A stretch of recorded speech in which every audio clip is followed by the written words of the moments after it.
Assalamualaikum warahmatullahi wabarakatuh. Waalaikumsalam warahmatullahi wabarakatuh. Pemirsa MSN Channel yang berbahagia, alhamdulillah pada kesempatan kali ini saya bersama seorang tamu dari Satgas Halal Kemenak Kabupaten Blitar. Nah, bersama beliau kita akan kupas terkait dengan Satgas Halal, tugasnya apa dan sebagainya, karena kebetulan pada saat ini sedang ramai tentang keharusan untuk mengurus sertifikat halal untuk beberapa produk makanan ya yang diinisiasi atau dibantu oleh para pendamping proses produk halal ini. Nah, perkembangan yang terbaru ini ya ini nampaknya belum banyak diketahui oleh masyarakat luas, maka perlu kita obrolkan bareng dengan yang mengurus secara langsung, yaitu Satgas Halal, dalam hal ini adalah dari Kemenak Kabupaten Blitar. Selamat malam Pak Munim. Selamat malam. Baik, sehat ya? Alhamdulillah. Nah ini kami ingin menginformasikan kepada masyarakat secara luas tentang apa sih sebenarnya Satgas Halal dan kemudian tugas-tugasnya apa gitu. Siap. Iya. Terima kasih. Assalamualaikum warahmatullahi wabarakatuh. Langsung saja saya mengucapkan apresiasi kepada channel MSN Channel. Iya. Yang telah peduli dengan adanya program pemerintah, yaitu akselerasi sertifikat halal. Yeah. Terutama saat ini pemerintah lewat Kementerian Agama, kemudian dilaksanakan oleh Badan Penyelenggara Jaminan Produk Halal BPJPH, yaitu mengeluarkan 1 juta sertifikat halal gratis bagi UMKM. Itu untuk tahun ini ya? Tahun ini 2023. Diharapkan Maret itu sudah tercapai semua, sudah diserap semuanya. Dan nanti apabila ada masih diperlukan kurang, bisa dibuka lagi. Berarti bisa 1 juta lebih. Tentunya semuanya ini kerja keras semua, terutama para pendamping LP3H untuk mencapai penyerapan program 1 juta sertifikat halal gratis ini. Iya. Itu khusus untuk self declare. Self declare itu hanya pernyataan kehalalan bagi pelaku usaha. Dengan menandatangani surat pernyataan dan bermaterai. Berarti yang 1 juta itu untuk khusus self declare ya? Iya. Nah, untuk ngurus produk halal itu ada berapa jalan sih sebenarnya? Ada 2 jalan. Yang pertama adalah self declare, itu gratis, bisa disingkat dengan sehati, sertifikat halal gratis. Yang kedua adalah reguler. Reguler itu biasanya juga ada reguler yang gratis. Itu kalau ada yang memfasilitasi. Contohnya saat ini yaitu Dinas UMKM atau Dinas Koperasi Jawa Timur, Provinsi Jawa Timur ini juga memfasilitasi bagi pengurusan sertifikat halal yang reguler. Ya. Nah, mungkin bedanya untuk yang self declare dengan yang reguler itu apa secara lebih detail gitu? Kalau self declare itu kita melibatkan LP3H sebagai lembaga pendamping proses produk halal. Kemudian yang kedua melibatkan pendamping P3H itu, P2H P3H itu. Terus kemudian tidak melibatkan LPH. Tapi kalau reguler itu melibatkan LPH dan auditor. Kalau semuanya itu pasti melibatkan yang namanya lembaga fatwa MUI itu. Oh, jadi kalau yang self declare itu tidak melalui LPH ya? Tapi di bawah pendampingan pendamping proses produk halal yang itu berada di bawah LP3H. Betul. Nah, tapi kalau yang reguler itu melalui LPH, lembaga pemeriksa halal gitu ya ini. Nah, kira-kira kalau di proses ini yang self declare itu, ini sekarang sudah berapa jauh berjalannya khususnya di Kabupaten Blitar? Ada berapa banyak pendamping yang siap mendampingi pelaku usaha, dan sudah berapa banyak yang kira-kira sudah mulai mengurus begitu?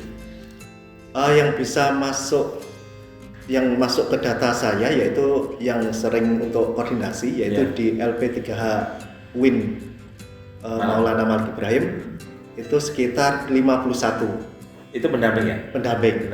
Yang aktif sekitar 20 atau 25 gitu. Tapi udah lumayan ya, lumayan. 50% ya. Kemudian di lokal Blitar itu ada Unisba. Kelihatannya yang aktif kemarin 19 atau berapa gitu.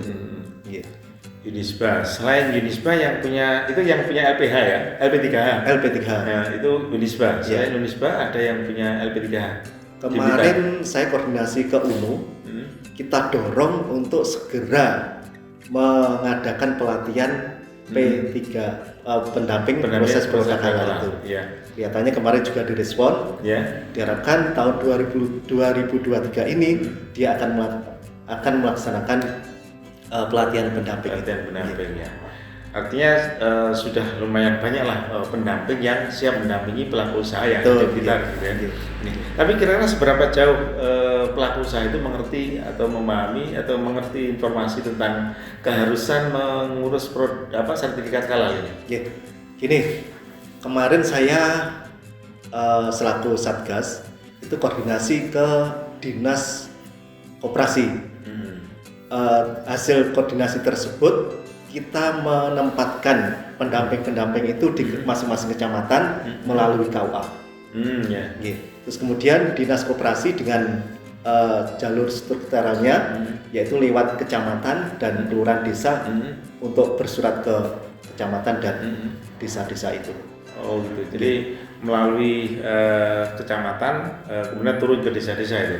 Nah, itu pendamping yang tadi ya desa 51 tadi yang dari LP3H-nya Win Malang itu ya. Terus kemudian yang mungkin kan ada dari perguruan tinggi yang lain yang dari UNU, dari Unisba, mungkin dari yang lain yang domisilinya di Blitar, itu juga sudah terkoordinir ya untuk pendampingannya, proses pendampingannya. Ini sayangnya kalau dari LP3 itu bisa koordinasi ke Kemenak, Satgas, itu insya Allah nanti kita juga akan kita koordinasikan untuk wilayahnya gitu ya. Mungkin bisa jalur yang lain, katakanlah kita akan menuju ke alun-alun, itu bisa mungkin lewat jalur selatan, lewat jalur utara. Yang endingnya sama yaitu di alun-alun kan gitu kan.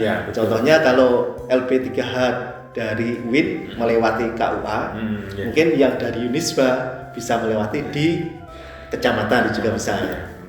Meletakkan masing-masing pendamping itu untuk dikomunikasikan dengan kecamatan, mungkin yang terdekat dengan kecamatan mana untuk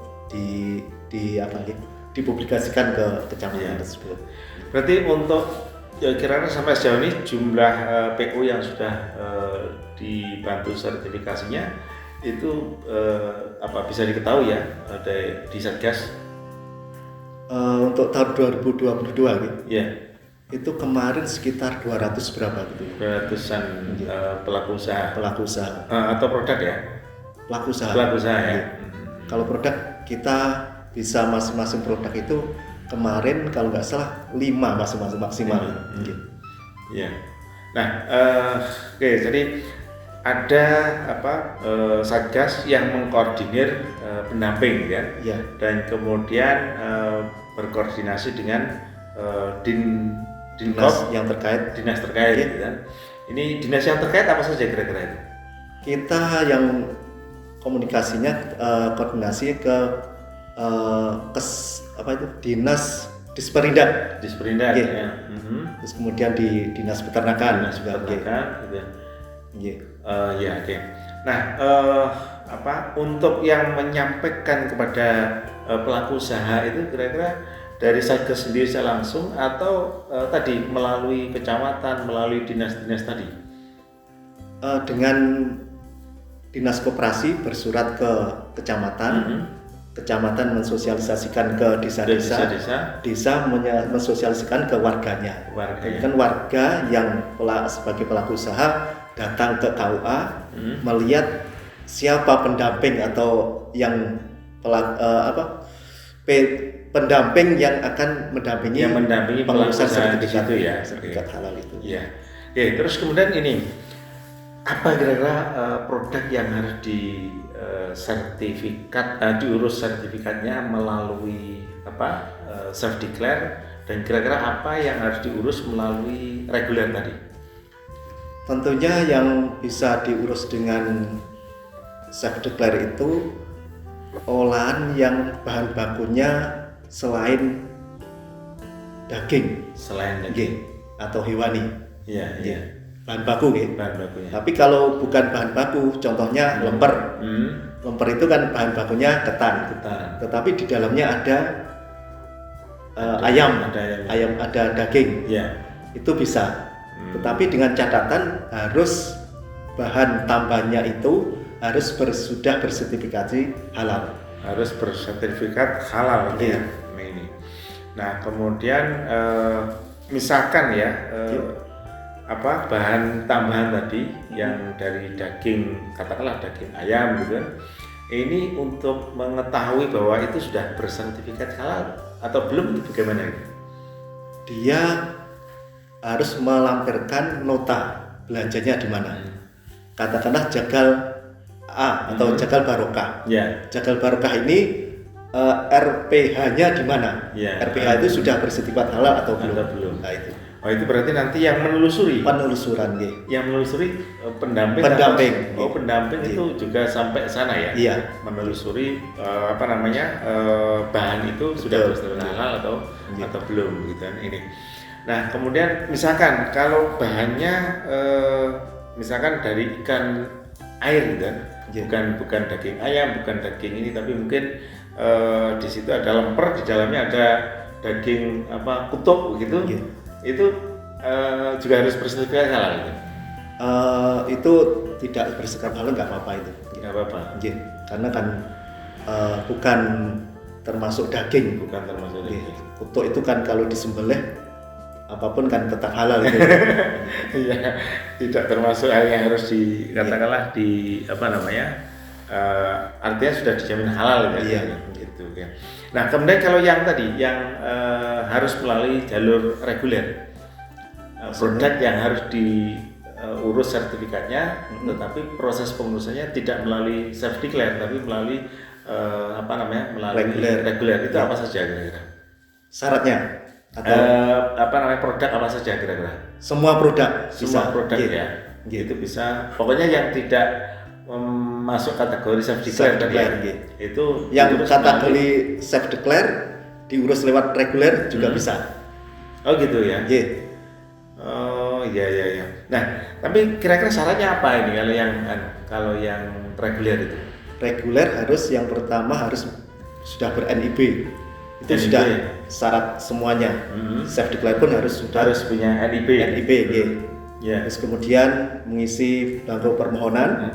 Terus kemudian formulir pendaftaran. Terus kemudian mengisi metriknya itu. Terus kemudian ada manual SJBH-nya itu. Manual sistem jaminan produk halal ya kan. Nah, kalau yang tadi kan self declare melalui pendamping ya. Atau kalau yang reguler tidak harus atau tidak perlu pendamping ya? Melalui LPH. Lembaga Pemeriksa Halal. Di Blitar sudah berapa banyak LPH yang ada gitu? Informasinya Unisba itu sudah bisa untuk LPH. Sudah bisa ya. Tetapi kok belum ada realisasi dan sebagainya. Atau kita kurang tahu. Ya berarti tidak gampang ya untuk mendirikan LPH ya, lembaga pemeriksa halal ya. Ada syarat-syarat tertentu ya. Syarat-syarat tertentu, itu harus jalurnya ke BPJPH. Ya. Nah kemudian biasanya kan tanya kan biaya ya. Ini biayanya berapa kalau ngurus satu? Bisa saya punya usaha warung soto ayam satu misalnya. Kemudian saya harus mengurus sertifikat halal melalui jalur reguler. Itu prosesnya bagaimana dan harganya atau biayanya berapa kira-kira itu? Kalau menyangkut biaya itu karena LPH itu termasuk lembaga, salah satunya juga menghitung keuntungan. Jadi harus ada transaksi. Lembaga profit gitu ya. Lembaga profit ya. Harus dia juga memberikan profit juga ya. Ya. Katakanlah nanti ada semacam pelatihan kehalalan. Itu pelaku usaha mau atau tidak? Ya. Oh, ada pelatihannya ya? Iya. Ada beberapa itu. Terus nanti kalau semuanya tidak mau, baru yang namanya biaya audit. Biaya audit. Kalau biaya audit itu pernah saya tanyakan ke salah satu LPH, itu minimal 2.500.000 untuk wilayah area Blitar. Itu yang LPH-nya di Surabaya. Di Surabaya LPH-nya. Itu per item atau katakanlah paket? Minimal 10 item. Paling banyak 10 produk. 10 item untuk diperiksa di audit ya. Itu pun dengan produk-produk yang biasa yang tidak memerlukan lab yang tidak perlu lab ya. Iya. Itu 10 maksimal 10 item 10 produk ini. Nah, 10 produk ya. Nah, satu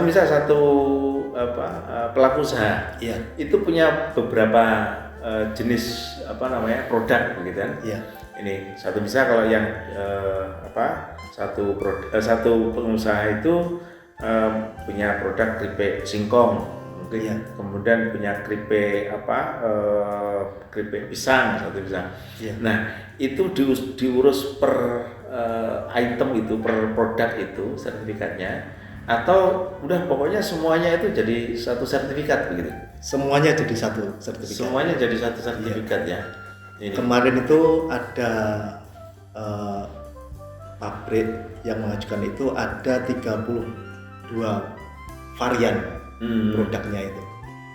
Itu diurus satu sertifikat. Iya. Melalui reguler. Berapa itu biayanya itu untuk reguler dengan sekian produk itu? Sekian varian. Kurang tahu itu. Biasa transaksi antara LPH ya. Pelaku usaha dengan LPH. Ya. Gini.